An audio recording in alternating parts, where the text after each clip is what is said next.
Hey guys, it's Gia here back with another video, and today we are, no surprise, talking about One Piece again. Last week we talked about all of the best moments pre-time skip, so if you haven't watched that video yet, I recommend you do so before watching this one, because this week we're talking about all of the best moments post-time skip.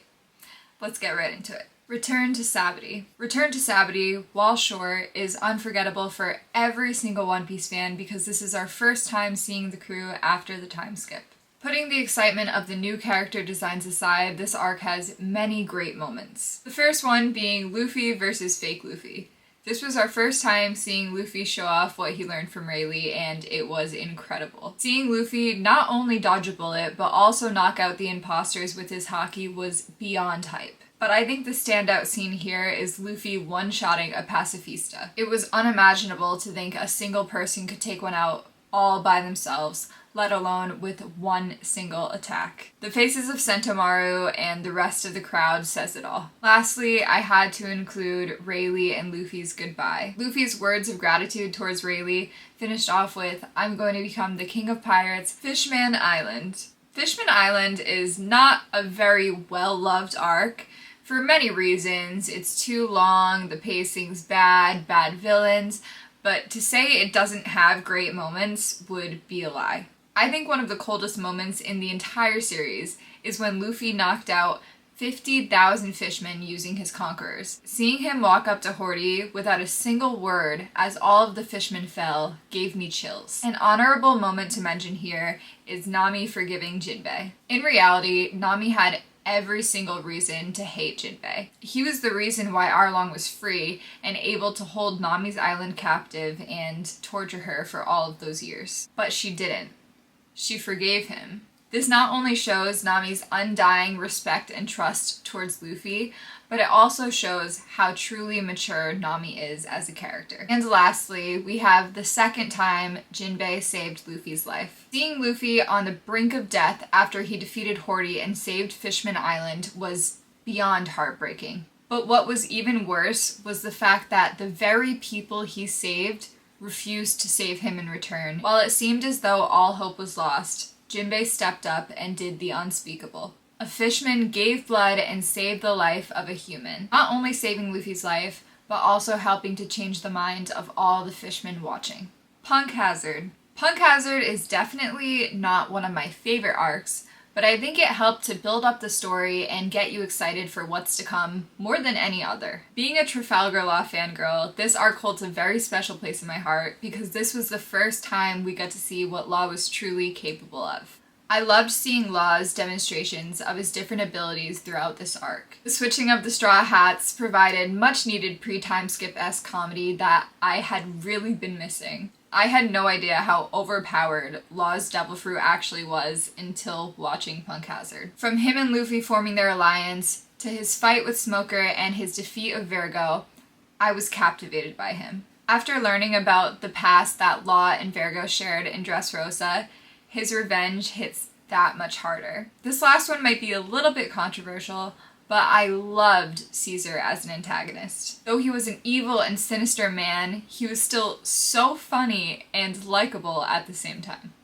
Dressrosa. This might take a while, so prepare yourselves. I have made it known for a while now that Dressrosa is my all-time favorite arc in One Piece. I love it more than I could possibly begin to express, but I will try to narrow it down as I plan to make a full video on it in the future. In my opinion, Dressrosa has the best side characters out of every arc. Not only did it bring back many characters we had already known and loved, it also introduced countless new characters. We got the #1 fanboy, Bartolomeo, the best dad in the world, Corazon, Cavendish, Lucy, Baby Five, Leo, Senior Pink. My god, there are so many good ones, the list goes on and on. We also got my personal top 3 moment in the entire series, and that is Luffy and Sabo reuniting. I can't begin to describe the way I sob every single time I watch this scene. With the pain of Ace's death never fully fading, this was exactly what One Piece fans needed. To see Luffy cry at the realization that he still had one brother left broke me. This scene, while very short, is the most beautiful I have ever seen. Then we have my favorite backstory in the series, Law. Law's character, up until Dressrosa, was shrouded in mystery. I never would have guessed that his past would have been so heartbreaking. From him being the sole survivor on his island, to him losing all hope in life, and joining the evil Doflamingo, not caring whether he lived or died, then finally meeting Corazon. I know I've been talking a lot about favorites, but Corazon is by far one of my favorite characters in One Piece. We only got to see him for a very short amount of time, but he made a huge impact. Watching him struggle to save Law in any way he could, to their sweet bonding moments, to his final goodbye and I love you. Just thinking about him brings tears to my eyes. Luffy and Law versus Doflamingo. So good. When Luffy was going to hit Law with Red Hawk, and Law switched places with Doflamingo last minute, and then we see Law sitting on the throne and do a radio knife on Treble.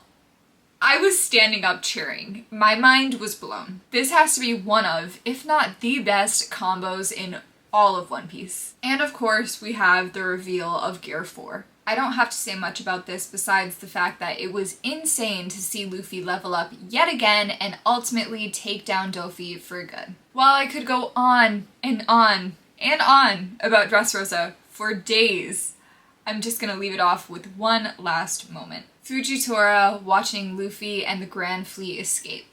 What kind of person are you really? What color is your hair? What is the shape of your eyes? What do you look like? I wish I hadn't blinded myself. I want to see your face. I bet you look kind. So beautiful. Just reading that, I'm crying. I'm literally crying. I can't forget to mention the formation of the Grand Fleet. I have to stop. Okay, next arc, let's go. Zoe. One scene in Zoe is far superior than all the rest, and that is the reveal of Raizo being alive. What the Minx went through with Jack is heart-wrenching. I was truly convinced that Raizo was long gone, but to find out that he was alive all along and under the protection of the Minx was surreal. The words, "Raizo is safe," while everyone cried, made my jaw drop. Absolutely incredible writing on Oda's part. Another small moment I had to add was Sanji leaving the Straw Hats. This scene only brings me pain, but it was so perfectly done. From learning that Sanji is a Vinsmoke, to Nami running to Luffy in tears saying only, "I'm sorry." I knew Oda was preparing for something huge, and while I was scared, I couldn't wait to see what was next. Whole Cake Island. If it wasn't for Big Mom's constant whining for Croquembouche or Wedding Cakey, Whole Cake Island would definitely be one of my favorite arcs. Sanji's character development in this arc is top tier. I thought we knew everything there was to know about Sanji's character, but to find out that we just barely scratched the surface up until this point was a huge surprise. Sanji's backstory is second only to Law's in my book. It explains so much about Sanji and why he is the way that he is today. From the human experimentations, to losing his mother, to the constant abuse inflicted onto him by his father and brothers, he grew up in literal hell, yet he never lost his kind and loving heart.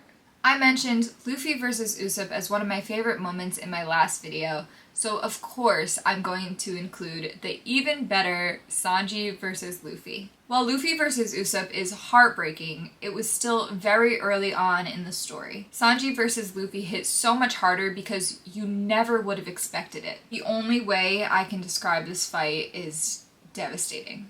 Sanji had no choice but to fight Luffy, as it was his only way to protect everyone he loved. The pain on both Sanji and Luffy's faces as they fought, and Nami's cries as she watched, hurt so badly. I will never forget Luffy's words as Sanji rode away sobbing. "The more you kicked me, the harder you kicked me. I wasn't the one feeling that pain. If you don't come back, I'll just sit here and starve. I won't eat anyone's food but yours anymore. Don't make me wait long, Sanji. Without you, I can't become the Pirate King." Do I have to say any more? Then we have one of the most loved fights in the whole series, Luffy versus Katakuri. We had the reveal of Snake Man, Katakuri's insane future sight and his sad backstory, Luffy punching the mirror to ensure the safety of his crew, Katakuri allowing Luffy to beat him, and finally, Luffy covering Katakuri's mouth as he lay unconscious, showing him more respect than his family ever did. The last scene I want to mention is when Judge states all the things that he hates about Sanji. After he's finished, Luffy, seemingly clueless, says, "I'm surprised. Why did he suddenly start listing all the good things about you?" This was such a heartwarming moment that I will never forget. Okay guys, that is a wrap. I decided to save Wano for a completely separate video as it's way too long and there's way too many good moments to include here. I will also be including Reverie in that video. I know I left out many incredible scenes in an attempt to make this video not an hour long, so I would love to hear your favorite scenes that I left out in the comments. I hope you loved this video as I loved making it. Make sure to do all of that YouTube stuff. Like, subscribe, comment, you know the drill. Thank you all so much for watching. I love you and I hope to see you back here next week. Bye!